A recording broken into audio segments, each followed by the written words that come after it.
कुछ लड़कियां ऐसी होती हैं जो लिव इन में रह करके 4 जगह मुंह मार करके और वो किसी के भी घर की बहू बन के जाएंगी, तो आप ही बताइए क्या वो रिश्ते को निभा पाएंगी?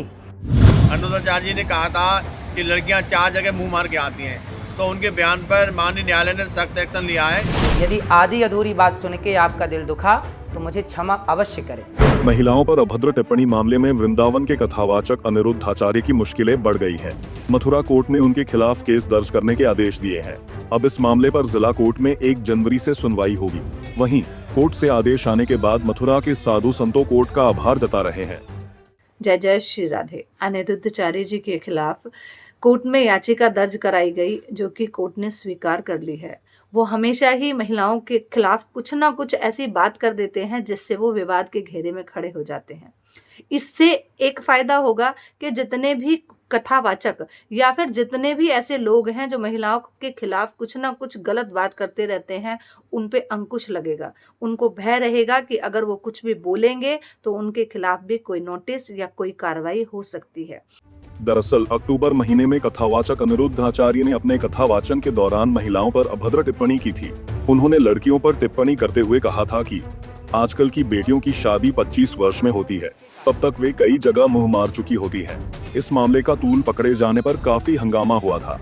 अनिरुद्धाचार्य के खिलाफ वृंदावन कोतवाली में तहरीर भी दी गई थी, लेकिन पुलिस ने मामला दर्ज नहीं किया था।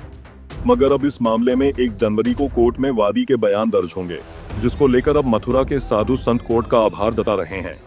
अनुराचार्य जी ने कहा था कि लड़कियां 4 जगह मुंह मार के आती हैं, तो उनके बयान पर माननीय न्यायालय ने सख्त एक्शन लिया है और सभी सनातनी हिंदू उनके बयान से दुखी थे। तो माननीय न्यायालय का जो फैसला है सराहनीय है। हम तो सभी कथा व्यास और सभी संत भगवान से कहना चाहते हैं कि जब आप व्यासपीठ पर बैठते हैं तो वह भगवान विष्णु का स्वरूप होता है, तो ऐसे स्थान पर बैठकर महिलाओं के बारे में अभद्र टिप्पणी नहीं करें। हालांकि आपको बता दें कि अनिरुद्धाचार्य ने अपने विवादित बयान को लेकर सफाई भी दे चुके हैं। उन्होंने कहा था कि उनके बयान को गलत तरीके से पेश किया गया। अनिरुद्धाचार्य ने अपनी सफाई में क्या कुछ कहा था, सुनिए। राधे राधे, जय गौरी गोपाल। आप लोगों के द्वारा हमें सूचना मिली कि हमारी कुछ बहनें नाराज़ हैं इस बात के लिए, क्योंकि उन लोगों ने आधी एक वीडियो सुनी, जिस वीडियो में कहा गया कि आजकल 25 साल की लड़की, देखो बात क्या कही जाती है कि कुछ लड़कियां कैसी होती हैं, सब नहीं पर बहुत, और वो 25 साल की कुछ लड़कियां ऐसी होती हैं जो लिव इन में रह करके 4 जगह मुंह मार करके और वो किसी के भी घर की बहू बन के जाएंगी, तो आप ही बताइए क्या वो रिश्ते को निभा पाएंगी? इसलिए लड़की हो या लड़का, दोनों को पहले तो चरित्रवान होना चाहिए। और ये बात कुछ लड़कियों के लिए है, कुछ लोगों के लिए है। क्या बात कही गई कि कुछ लड़कियां, कुछ लोग ऐसे हैं, जैसे कि अभी एक राजा रघुवंशी को उसकी पत्नी ने मार दिया और वो 25 साल की ही थी। जिस लड़की ने अपने पति राजा को मारा वो 25 साल की है और उसने किसी पराये पुरुष के कारण अपने पति को मार दिया। तो वही बात कही जा रही है कि आजकल कुछ लड़कियां, अब देखो मेरी वीडियो से कुछ शब्द हटा दिया, जब कुछ शब्द हटा दिया तो सीधी बात रह गई कि लड़कियों को बुरा कह दिया गया। भाई कोई भी बात कही जाती है, भागवत जी में एक श्लोक है, सत्यम नास्ति तपः शौचम दया दानम न विद्यते। वेद व्यास जी कहते हैं कि कलयुग में तो सत्य नहीं है। अब आप ही बताइए क्या सत्य नहीं है? सत्यम नास्ति तपः शौचम दया दानम न, इसका मतलब ये है कि सत्य नहीं है, मतलब है तो बाल के बराबर, जरा सा।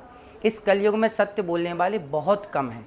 उसी तरह जब कोई बात कही जाती है कि आजकल लड़कियां खराब हैं, तो कुछ लड़कियां खराब हैं, सारी कैसे खराब हो जाएंगी? कुछ लोग खराब हैं, सारे लोग कैसे खराब हो जाएंगे? तो कुछ शब्द यदि आप हमारे हटा देंगे वीडियो से, तो वो तो सारी लड़कियां खराब के लिए वीडियो तैयार हो जाएगी, फिर लोग उसको गलत यूज़ कर सकते हैं। तो मेरे द्वारा कभी नारी का अपमान नहीं किया जा सकता। नारी तो हमारी लक्ष्मी है। हमारे ब्रजमंडल में तो श्याम सुंदर राधा रानी के चरण दबाते हैं, यहाँ तो नारी के अपमान का कोई सवाल ही खड़ा नहीं होता।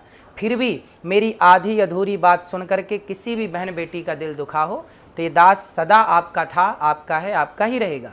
यदि आधी अधूरी बात सुन के आपका दिल दुखा तो मुझे क्षमा अवश्य करें। भले ही अनिरुद्धाचार्य अपने बयान को लेकर सफाई दे चुके हैं और माफी भी मांग चुके हैं, मगर याचिकाकर्ताओं का आरोप है कि अनिरुद्धाचार्य की टिप्पणी महिलाओं की गरिमा को ठेस पहुंचाने वाली है और सामाजिक सौहार्द को भी प्रभावित करती है। कोर्ट ने भी मामले की गंभीरता को देखते हुए याचिका स्वीकार कर ली है।